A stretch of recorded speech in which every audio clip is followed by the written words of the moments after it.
আমি অমিত দাস। সম্মানিত দর্শকগণ, আপনারা যারা এই মুহূর্তে এই ভিডিওতে যোগদান করেছেন, আপনাদের সবাইকে আমি আমার নমস্কার জানাচ্ছি এবং আপনাদের সবাইকে আমি আমার ইউটিউব চ্যানেলে সুস্বাগতম জানাচ্ছি।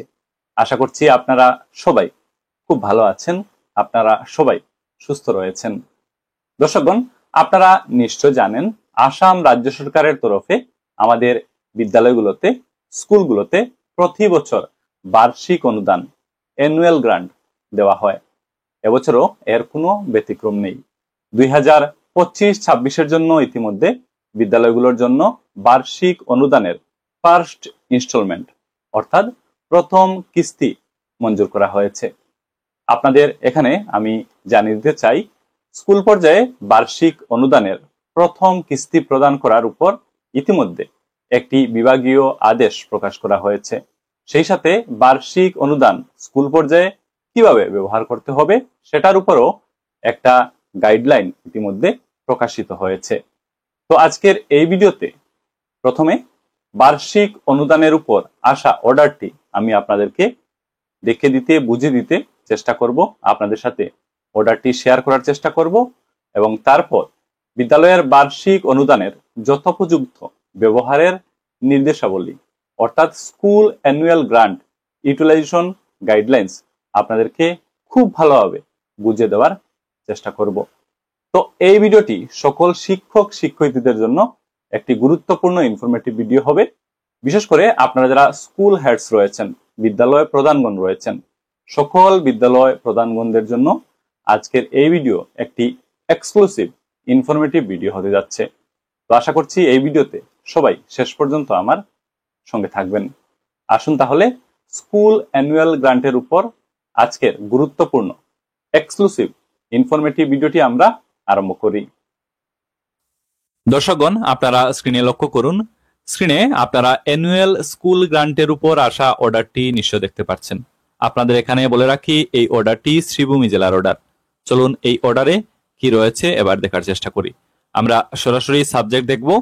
লেখা হচ্ছে release of annual school grant elementary 2025-26 50% as first instalment.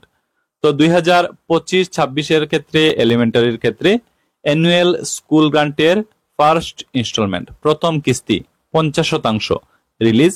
এটা হচ্ছে এই অর্ডারের মূল বিষয়বস্তু। আমি এই অর্ডারে থাকা প্রতিটি লাইন এক এক করে পড়ছি না, আপনারা এই ভিডিও থামিয়ে অর্ডারে থাকা প্রতিটি লাইন এক এক করে পড়ে নিতে পারেন। আমি এবার এই অর্ডারের সারমর্ম একটু বুঝিয়ে দিচ্ছি। গুরুত্বপূর্ণ কিছু বিষয় রয়েছে এখানে, এক এক করে আমি আপনাদের বুঝিয়ে দিচ্ছি। প্রথম গুরুত্বপূর্ণ বিষয় হলো, যেটা এই অর্ডারের সাবজেক্টেও লিখে দেওয়া হয়েছে, আপনাদের অবগতির জন্য জানাচ্ছি, অ্যানুয়াল স্কুল গ্রান্ট এলিমেন্টারির ক্ষেত্রে 2025-26-এর প্রথম কিস্তি 50% ফান্ড কিন্তু স্কুল পর্যায়ে রিলিজ করা হয়েছে, স্কুল পর্যায়ে দিয়ে দেওয়া হয়েছে। গুরুত্বপূর্ণ প্রথম বিষয়। পরবর্তী গুরুত্বপূর্ণ বিষয় হচ্ছে payment of electricity bill to APDCL. Pending electricity bill পেমেন্টের ক্ষেত্রে এখানে বলা হচ্ছে অগ্রাধিকারের ভিত্তিতে পেন্ডিং ইলেকট্রিসিটি বিল এপিডিসিএল কে পেমেন্ট করার জন্য প্রথম অগ্রাধিকার দিতে হবে। তারপরে আরো বলা হচ্ছে, এই যে গ্রান্ট, এই গ্রান্টের 10% ইউটিলাইজ করতে হবে স্কুলের স্বচ্ছতা অ্যাকশন প্ল্যানে, এসএপিতে। এটা হচ্ছে কম্পালসারিলি, এই জিনিসটি মনে রাখতে হবে। আরো গুরুত্বপূর্ণ বিষয় হচ্ছে utilize the annual school grant elementary 2025-26 50% as first installment as per guidelines. Guideline অনুযায়ী এই গ্রান্ট কিন্তু ইউটিলাইজ করতে হবে স্বচ্ছতা action plan within 25 August 2025 without fail. 25 আগস্ট 2025-এর মধ্যে এই ফান্ড ইউটিলাইজ করতে হবে গাইডলাইন অনুসারে। তো এই হলো কিছু গুরুত্বপূর্ণ বিষয়। আমি এই অর্ডারে থাকা গুরুত্বপূর্ণ বিষয়গুলো বুঝিয়ে দিলাম, এই অর্ডারের সারাংশ বুঝিয়ে দিলাম। আপনারা এই অর্ডার লাইন বাই লাইন পড়ে নিতে পারেন এবং বাকি যদি কিছু গুরুত্বপূর্ণ থাকে আপনারা বুঝে নিতে পারেন। তো অর্ডারটি আপনাদের দেখে দিলাম। পরবর্তীতে আর কি রয়েছে আমরা দেখার চেষ্টা করব। তারা স্ক্রিনে লক্ষ্য করুন, বিদ্যালয়ের বার্ষিক অনুদানের যথোপযুক্ত ব্যবহারের নির্দেশাবলী। তো এই যে স্কুলের বার্ষিক অনুদান, সেই অনুদান স্কুল পর্যায়ে কিভাবে ব্যবহার করতে হবে সেটার উপর এবার আমরা গাইডলাইন জানব। বিদ্যালয়ের বার্ষিক অনুদানের যথোপযুক্ত ব্যবহারের নির্দেশাবলী সরকারি ও প্রাদেশিকৃত প্রাথমিক ও উচ্চ প্রাথমিক বিদ্যালয়ের জন্য 2025-26 বর্ষ। বিদ্যালয়ে প্রদান করা বার্ষিক অনুদানের ব্যবহার সম্পর্কে এখানে কিছু গুরুত্বপূর্ণ পয়েন্ট আছে, আমি খুব সংক্ষিপ্তভাবে আপনাদের বুঝিয়ে দিচ্ছি। সমগ্র শিক্ষা অসমের মাধ্যমে রাজ্যের প্রতিটি সরকারি এবং প্রাদেশিকৃত বিদ্যালয়ে সংযুক্ত বার্ষিক বৃত্তি অনুদান বিদ্যালয়টি ছাত্রছাত্রীদের সংখ্যার ভিত্তিতে প্রদান করা হয়। এই বিষয়টি আপনাদের নিশ্চয় জানা আছে। 2025-26 বর্ষের জন্য এই বার্ষিক বিদ্যালয় অনুদান নিম্নলিখিত ধরনে বিদ্যালয়গুলোতে প্রদান করা হয়। কিভাবে প্রদান করা হবে দিয়ে দেওয়া হয়েছে। 1 জন থেকে 30 জন ছাত্রছাত্রী রয়েছে এমন বিদ্যালয়ে 10,000 টাকা, 31 জন থেকে 100 জন ছাত্রছাত্রী রয়েছে এমন বিদ্যালয়ে 25,000 টাকা, 101 জন থেকে 250 জন ছাত্রছাত্রী রয়েছে এমন বিদ্যালয়ে 50,000 টাকা, 251 জন থেকে 1000 জন ছাত্রছাত্রী রয়েছে এমন বিদ্যালয়ে 75,000 টাকা এবং সবশেষে 1000 জনের অধিক ছাত্রছাত্রী রয়েছে এমন বিদ্যালয়ে 1 লাখ টাকা। তো এই জিনিসগুলো আপনারা দেখে নিলেন, বুঝে নিলেন। পরবর্তীতে লেখা হচ্ছে এই বার্ষিক বিদ্যালয় অনুদান ব্যবহারের ক্ষেত্রে বিদ্যালয় পরিচালনা সমিতিকে নিচে নির্দেশাবলী মেনে চলা বাধ্যতামূলক। একটি গুরুত্বপূর্ণ পয়েন্ট আছে, আমি খুব তাড়াতাড়ি পড়ে আপনাদের শুনিয়ে দিচ্ছি। বিদ্যালয় কর্তৃক লভ্য বার্ষিক বিদ্যালয় অনুদান ব্যবহারের পূর্বে বিদ্যালয় পরিচালনা সমিতির সভা অনুষ্ঠিত করে বিভাগীয় নির্দেশনার ভিত্তিতে প্রয়োজনীয় কাজকর্মগুলো অগ্রাধিকারের ভিত্তিতে তালিকাভুক্ত করে নিতে হবে। এই ক্ষেত্রে সকল সদস্যদের উপস্থিতিতে প্রস্তাবসমূহ কার্যবিবরণী লিপিবদ্ধ করে উপস্থিত সকল অবগতের স্বাক্ষর গ্রহণ করবেন। সভা চলাকালীন একটি নির্দিষ্ট খাতায় কার্যবিবরণী প্রস্তুত করে নিতে হবে এবং তা সভায় পঠিত হয়ে গৃহীত হতে হবে। পরবর্তী পর্যায়ে সেই কার্যবিবরণীকেই বৈধ গৃহীত হতে হবে। পরবর্তী পর্যায়ে সেই কার্যবিবরণীকেই বৈধ নথি হিসাবে গণ্য করে সংরক্ষণ করে রাখতে হবে। বিদ্যালয় পরিচালনা সমিতি 2025-26 বর্ষের বার্ষিক বিদ্যালয় অনুদানের যথোপযুক্ত ব্যবহারের মাধ্যমে অগ্রাধিকারের ভিত্তিতে বিদ্যালয়ে করণীয় প্রয়োজনীয় কাজের তালিকা প্রস্তুত করে বিদ্যালয় পরিচালনা সমিতি প্রস্তাব গ্রহণ করবেন। তো বিদ্যালয় পরিচালনা সমিতিকে কিছু নির্দেশ এখানে দিয়ে দেওয়া হয়েছে। আশা করি আপনারা বুঝতে পেরেছেন এই লাইনগুলোতে কি বলা হয়েছে। পরবর্তীতে লেখা আছে 2025-26 বর্ষের বিদ্যালয় বার্ষিক অনুদান ব্যবহারের ক্ষেত্রে বিদ্যালয় পরিচালনা সমিতির প্রস্তাবের নমুনা। তো এখানে নমুনা রয়েছে প্রধান শিক্ষকগণের, এই বিষয়গুলো জানা আছে, নতুন করে কিছু বোঝানোর নেই। আপনারা নমুনাপত্র দেখে নিতে পারেন, আমি দেখে দিচ্ছি, আপনারা স্ক্রিনে লক্ষ্য রাখুন।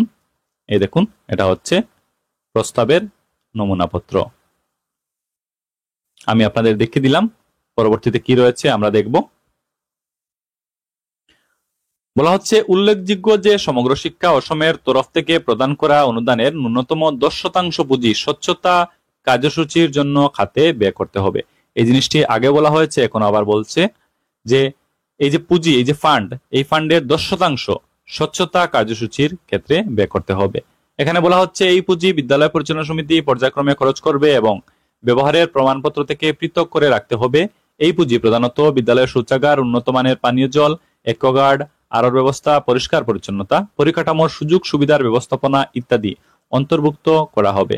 প্রতিটি বিদ্যালয়ে ইতিমধ্যে উপলব্ধ সুযোগ সুবিধার ব্যবধান ও অগ্রাধিকারের উপর ভিত্তি করে স্বচ্ছতার কার্য পরিকল্পনা প্রস্তুত করতে হবে। তো এই জিনিসটি আপনারা নিশ্চয় বুঝতে পেরেছেন। নিচে দেখুন লেখা হচ্ছে বিদ্যালয় পরিচালনা সমিতি 2025-26 বর্ষের বার্ষিক বিদ্যালয় উন্নয়ন অনুদানের যথোপযুক্ত ব্যবহারের জন্য নিম্ন প্রদত্ত কাজগুলো অগ্রাধিকারের ভিত্তিতে করতে পারে।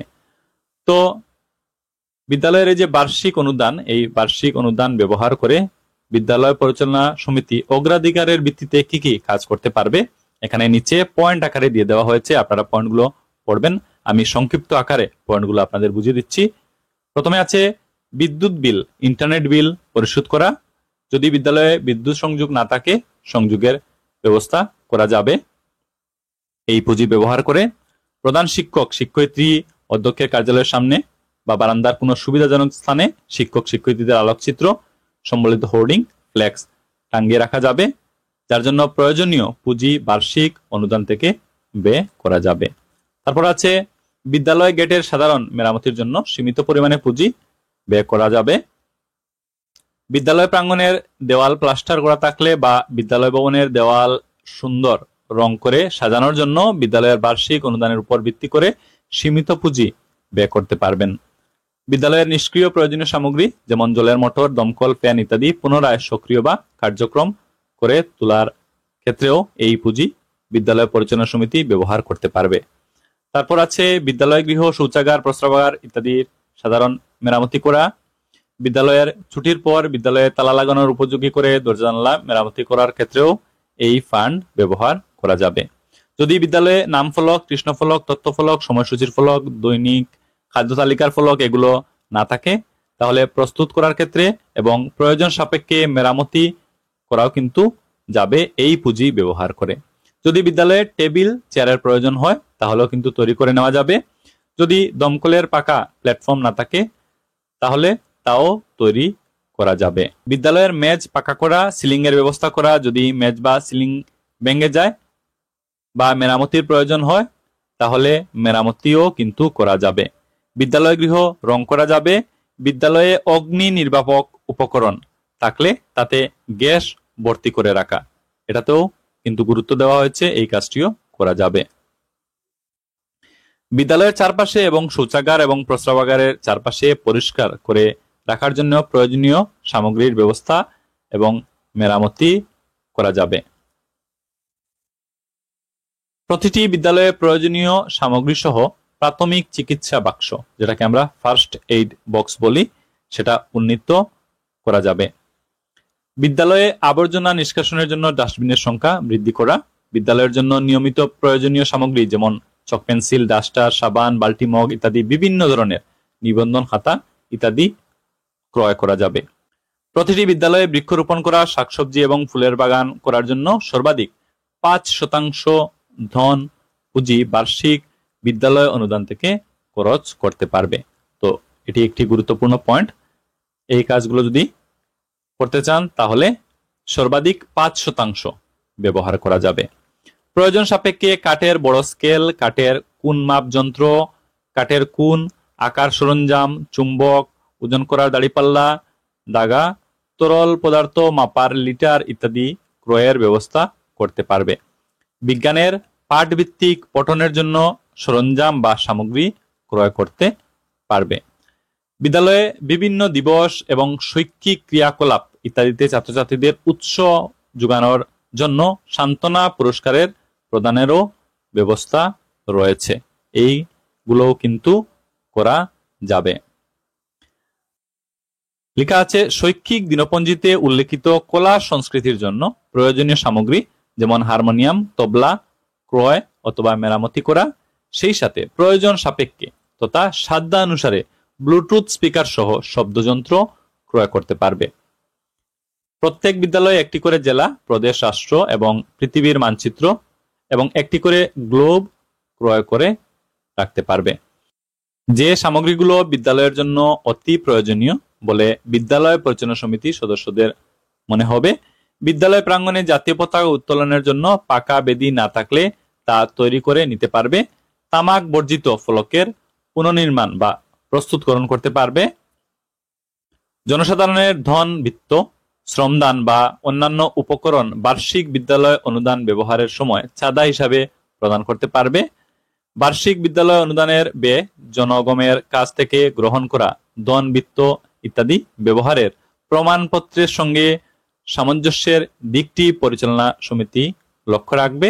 বিদ্যালয় পরিচালনা সমিতি পূর্বের খরচের পুনরাবৃত্তি করা থেকে বিরত থাকবে। আরো দুটি পয়েন্ট আছে। বিদ্যালয় পরিচালনা সমিতি অনুদানের ধন ব্যবহারের 10 দিনের মধ্যে নির্ধারিত প্রপত্র যুগে অনুদান ব্যবহারের প্রমাণপত্র ও সংশ্লিষ্ট খণ্ড প্রাথমিক শিক্ষা আধিকারিক এবং খণ্ড মিশন সমন্বয়কের কাছে জমা দিতে হবে। অনুদান ব্যবহারের প্রমাণপত্র জমা দেওয়ার পূর্বে বিদ্যালয় পরিচালনা সমিতির সভা আহ্বান করা এবং অনুদান ব্যবহারের চূড়ান্ত অনুমোদন গ্রহণ করা বাধ্যতামূলক এবং অনুমোদনের প্রতিলিপি, ভাউচারের ফটোকপি, বিভিন্ন কাজকর্ম এবং ক্রয় করা সামগ্রীর ফটোগ্রাফ নিম্ন উল্লেখিত অনুদান ব্যবহারের প্রমাণপত্রের সঙ্গে গেঁথে দেওয়া বাধ্যতামূলক। তো এই পয়েন্টটি কিন্তু খুবই গুরুত্বপূর্ণ, প্রধান শিক্ষকগণের দৃষ্টি আমি আকর্ষণ করছি। এই পয়েন্টটিতে যা বলা হয়েছে আশা করি আপনারা বুঝতে পেরেছেন। সর্বশেষ পয়েন্ট, বিদ্যালয় উন্নয়ন পরিকল্পনার ফ্লেক্স বানানোর কাজে এই ধনরাশি ব্যবহার করতে পারবেন। তো এই হলো কিছু গুরুত্বপূর্ণ পয়েন্ট, আমি আপনাদের বুঝিয়ে দেওয়ার চেষ্টা করলাম। আশা করি আপনারা এগুলো বুঝতে পেরেছেন। আপনারা স্ক্রিনে লক্ষ্য করুন 2025-26 বর্ষের বার্ষিক বিদ্যালয় অনুদান ব্যবহারের প্রমাণপত্রের নমুনা। এটা হচ্ছে পরিশিষ্ট ক, আপনারা দেখে নিতে পারেন। এগুলো প্রধান শিক্ষকগণের জানা রয়েছে, নতুন করে কিছু বোঝানোর নেই, আপনারা স্ক্রিনে দেখে নিতে পারেন। আমি একটু দেখিয়ে দিচ্ছি, আপনারা স্ক্রিনে লক্ষ্য করুন। এবার আপনারা স্ক্রিনে লক্ষ্য করুন 2025-26 বর্ষের বার্ষিক বিদ্যালয় অনুদানের 10% পুঁজি স্বচ্ছতার ক্ষেত্রে ব্যবহারের প্রমাণপত্রের নমুনা পরিশিষ্ট খ। এটাও আপনারা দেখে নিতে পারেন, প্রধান শিক্ষকগণের জানা রয়েছে। তবু একবার আমি আপনাদের দেখিয়ে দিচ্ছি, আপনারা স্ক্রিনে দেখে নিতে পারেন।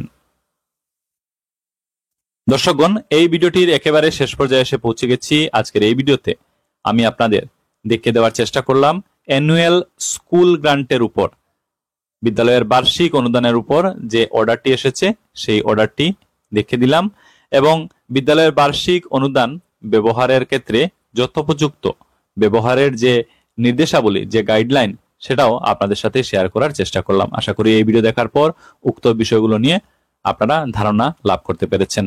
ভিডিওটি দেখা হয়ে গেলে ভিডিওটি সবার সাথে অবশ্যই কিন্তু শেয়ার করবেন, এই আশা রাখলাম। আপনারা ভালো থাকুন, কথা হবে পরের ভিডিওতে। ধন্যবাদ।